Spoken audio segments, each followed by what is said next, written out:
What's up, y'all? So, man, I'm reading this book, right?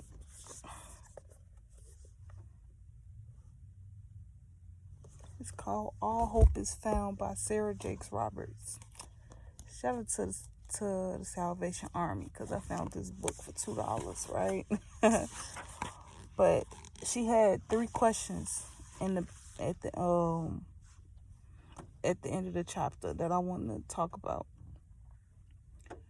And like this first chapter I just read just oh my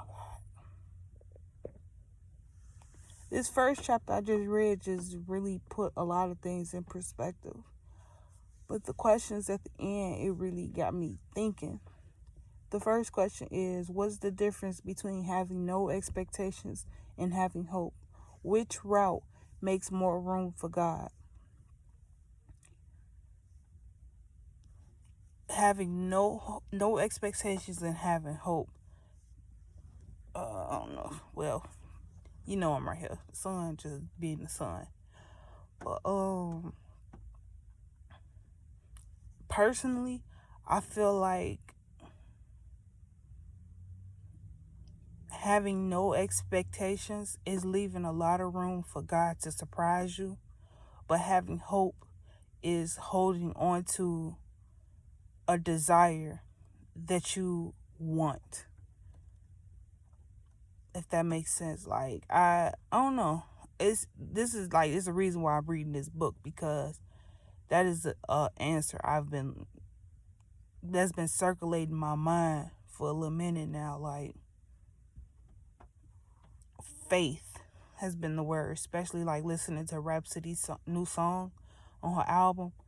Like the idea of faith, holding on to something that you can't see but you know to be true, and hanging on to that for dear life. Like what they say, having faith of a mustard seed. That, and like, I truly believe that both avenues leave room for God to be God in your life, but your mindset of it is what really matters. Because it's like, if you have no expectations, then your mindset you're gonna move differently than having hope. Having hope, you're gonna move with a little bit more confidence than you would of having no expectations.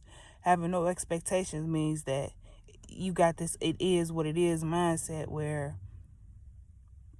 like, the toxic part of "it is what it is" mindset, when you just going through life mindlessly and you allowing things to be what they are, but you're not expecting great things to happen in your life. You're what they say, praying for the best but hoping for the worst. Like, that's what is given when you have no expectations. But like, having hope is praying for the best and expecting the best.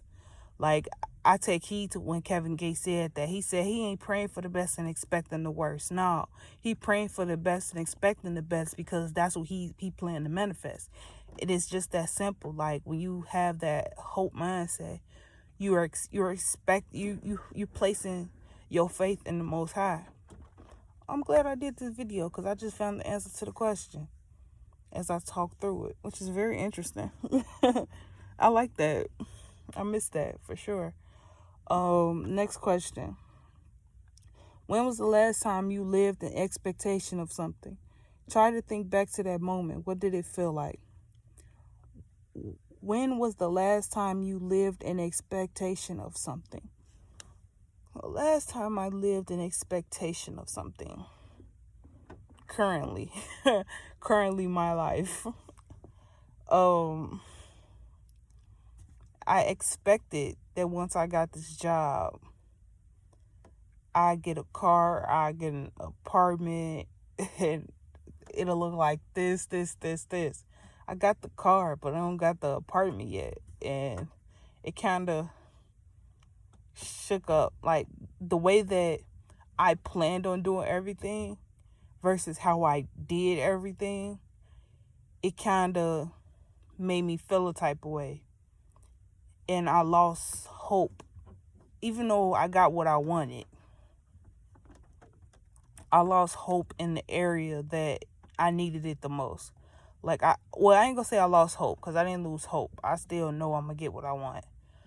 I'll say I lost focus. That's the better word. I lost focus on what really mattered and what I had already planned to do. And I just allowed my desires and the times that I'm living in to dictate how I moved, instead of being in control and doing what I said I will do. It's one of them things where it's like, you got to be your own parent and stick to what you said you're going to do, and not allow life to defer your, oh, she said it. Where's that? She said, on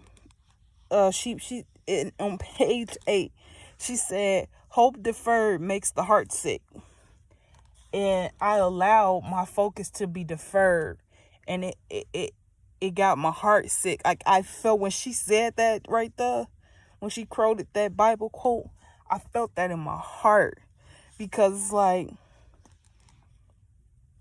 it's so true. It's so true. What is something currently in your life that you can practice divine expectation with? And then that's the space I'm in now. That pushed me to start the video. Like, the expectation of growing my YouTube channel. Like, really taking heed to the energy that I already cultivated here, and the energy that I planned to cultivate. Because I realized that these past few months, I allowed my hope to be deferred. And I had got stuck in this space of stagnation, because I was allowing life to consume me, and I wasn't expressing myself how I needed to. I found myself going back to this state of silence again. And, like, don't get me wrong, I value my silence, I value my solitude. But I also realized it's power in relationships, it's power in people. I've been in some powerful rooms, and I haven't made my presence known as I should have. And that's a fatal flaw. It's just like holding your piss. Like, we just talked about that earlier. Like, holding your piss and waiting until the last minute to go pee when you damn near finna piss on yourself. Like, that, over time, that's detrimental to your health. Just like how holding your tongue in rooms where you're ordained to be in, that's detrimental to your social health. Holding your piss is detrimental to your physical health. Holding your tongue is detrimental to your social, emotional health. Mental too, because then when you leave, your mind circulating on all the things you could have said, all the things you could have did. Now you in a loop based on your own thing. I can't, the word that I want to say, it left me. Like, your own doing, basically. Like, a loop of your own sorrow. That's suffering, whatever you want to call it. But it's that for real. And as people, I realize we do that a lot. But as a person, as me analyzing myself, I realize how much I do it and how much I miss out on time because of how I feel and what I think. Like,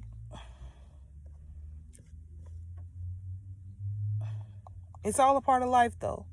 Learning how to be better and do better by being more aware of the things that you do and how you do them. I'm here for it, though. That's for certain. And that's why, like, I'm setting better expectations for how I show up for myself, because I can always expect people to show up for me, but how do I show up for myself? What am I putting in place to ensure that I do what I said I need to do for myself? And how am I holding myself accountable to those goals? Because as people, we misplace our anger, or like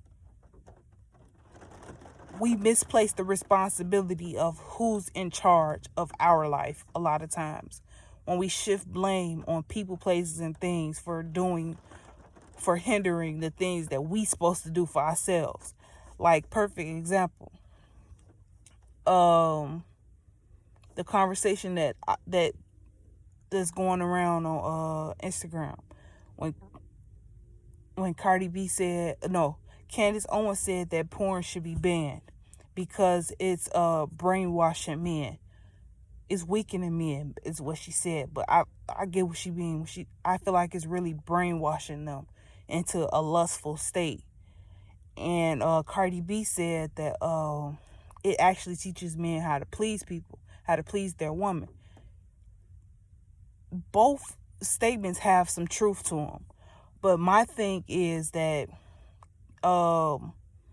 with Candace Owens' statement first, I truly believe porn brainwashes men, because it's like women too. Like, it ain't a gender thing, but it brainwashes people into lust.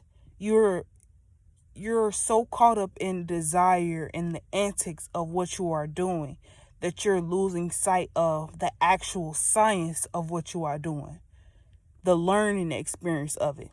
You just want to go do what everybody else is doing. And that goes to Cardi B's comment. She said it actually teaches a man how to please a woman.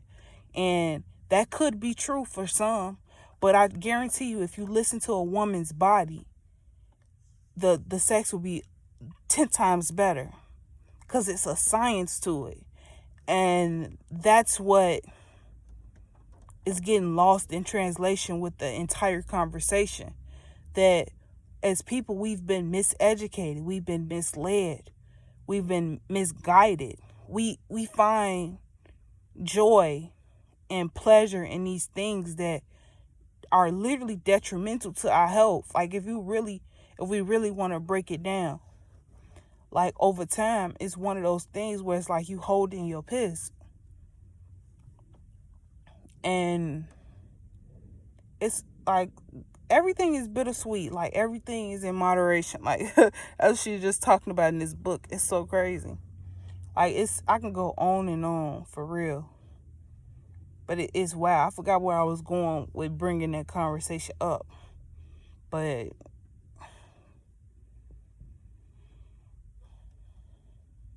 I just feel like as people, we just got to do better. Be more humane in our actions. Be more realistic in our expectations. And be more faithful with our knowing. And I truly believe that if we center our hearts in that, we will be much better. We'll feel better, we'll do better, and we'll become better. With that being said, I'm done ranting. Peace and love. Enjoy your day. Don't let no player get in your way.